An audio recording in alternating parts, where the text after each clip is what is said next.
Alright, so we're going to be talking about distance versus displacement. So we have two equations here. First one here, so this one right there, that is distance, and then the second one right there, that is displacement equation.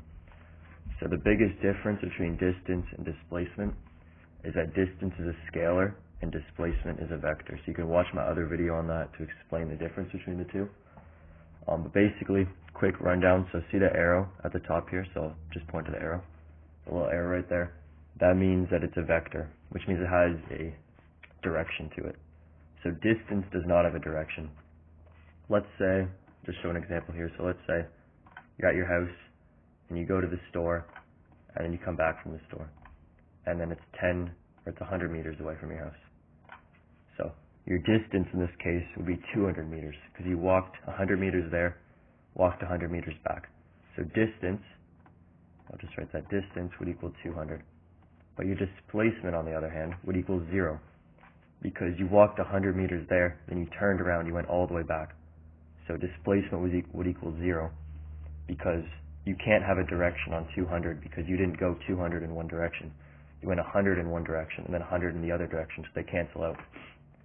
And then just another example there. So let's say you're at your house and then you walk to the store and then you walk halfway back. And again, it's 100 meters. Then your distance in this case would be 150 meters. But then your displacement, on the other hand, so with the arrow, would be 50 meters because it's 50 meters to get to, it's 50 meters away from your original position. And then you'd have to write it as a direction. So you wouldn't just write 50 meters. You'd have to write like 50 meters east, for example, assuming that this direction is east. Anyway, so here's the two equations we're going to use. So distance, you can see the V right there. So V is average speed. So speed without a direction, average speed times time. So again, delta T right there. That's just difference of time. So in this case, it's just going to be the total time of the entire trip. And that'll be used to find your average speed. So displacement, on the other hand, it's delta D equals V with the arrow. So it's not speed anymore, now it's average velocity. So just like in this case right here, speed and velocity are two different things. They're very similar. They both involve a distance over a time.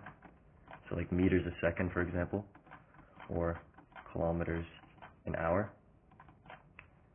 But for velocity, it's going to have a direction. So let's say you're walking to the store 100 meters away, and then, we'll just say you walk to the store.